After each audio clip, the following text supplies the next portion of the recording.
पण एका बाजूला डुबकी मारल्यानंतर मला आज गणपती मंडळाच्या अध्यक्षांचं एक पत्र आलेलं आहे की एका बाजूला हा सगळा पवित्र सोहळा सुरू आहे, पण आता मागे गणेशोत्सव. आदल्या दिवशी नोटीस दिली गणपती मंडळांना की ज्यांनी ज्यांनी पीओपीच्या मूर्त्या बनवल्या आहेत त्यांचं विसर्जन करायचं नाही. अरे पंतप्रधान डुबकी मारतात आणि गणपतीचं विसर्जन नाही. हा काय प्रकार आहे? कोणतंही हिंदुत्व आहे? मी समजू शकतो की प्लॅस्टर ऑफ पॅरिसच्या मूर्तीनी जर प्रदूषण होत असेल तर शाडूच्या मूर्ती बनवा, ठीक आहे ना, बनवतो. पण शाडूची माती देणार कोण? पर्याय कोण देणार त्याला? अचानक मूर्ती बनवून तयार झाली, आरती, पहिली आरती, त्याचं आगमन होतंय आणि आदल्या संध्याकाळी जर का तुम्ही गणेशोत्सव मंडळांना नोटिसा देणार असाल तर मग नेमकं तुमचं हिंदुत्व तरी काय? तलावात विसर्जन करायला बंदी, काही ठिकाणी तर विसर्जित केलेल्या मूर्त्या बाहेर काढल्या. इकडे तर दोन माझे विभाग प्रमुख बसलेत. विनायकजी, तुम्ही मुंबईभर सगळ्या विभाग प्रमुखांना विचारा की त्यांच्या विभागात कुठे कुठे अशा मूर्त्या या नतरराष्ट्र सरकारने आणि पालिकेने या विसर्जनाशिवाय अडवून ठेवलेल्या आहेत. मग बघू पुढे काय करायचं, बघूया पुढे काय करायचं. कारण बोलायला खूप असतं, म्हणजे फार मोठी मोठी प्रवचनं द्यायला हे खूप चांगलं असतं. प्रवचन द्यायला जातंय काय, पण प्रत्यक्ष तू तसा वागतोस का? म्हणून आपल्यामध्ये जी एक म्हण आहे ना, बोले तैसा चाले त्याची वंदावी पावले.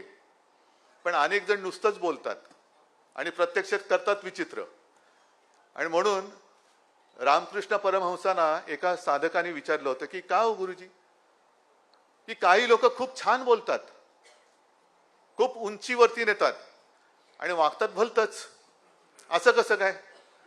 मग त्यांना सांगितलं की बघ, लक्षात घे की निरभ्र आकाश असतं ना, त्या निरभ्र आकाशामध्ये घारी किंवा गिधाड खूप उंच उडतात, म्हणजे फार मोठी भरारी घेतात. पण एवढ्या उंचावर गेल्यानंतर सुद्धा त्यांचं लक्ष असतं ते जमिनीवरच्या कुजलेल्या सडक्या मासाकडे. तशी ही माणसं असतात, ती फक्त बोलतानाच उंचीवर जातात, प्रत्यक्ष काही करू शकत नाही. अर्थात हे मी कोणालाही उद्देशून बोललेलो नाही. तुमच्या मनात कोण आलं असेल ते तुमचं तुम्हाला माहित नाही. उगाच कशाला कोणाची काय बोलायचं. पण ह्या सगळ्या जर का गोष्टी बघितल्या, आता दुर्दैव कसं आहे की शाळेमध्ये सुधारणा झाली पाहिजे. मुंबई महापालिकेच्या शाळा आपण सुधारले की नाही सुधारल्या जाऊन बघा तुम्ही. मुलांच्या पाठीवरचं दप्तराचं ओझं कमी करणं हे शिवसेना प्रमुखांचं स्वप्न होतं आणि साधारणतः 2014 साली ते मी केलं, जरूर केलं. पण हे सरकारने स्वीकारायला पाहिजे. पाठीवरती जे काय दप्तराचं ओझं असतं, रोज एवढी पुस्तकं, एवढ्या वह्या. मग मी एक कल्पना अशी केली की आता सगळं जे काही युग चाललेलं आहे, AI किंवा डिजिटल, आणखीन काय सगळं मोबाईलमध्ये येत आहे.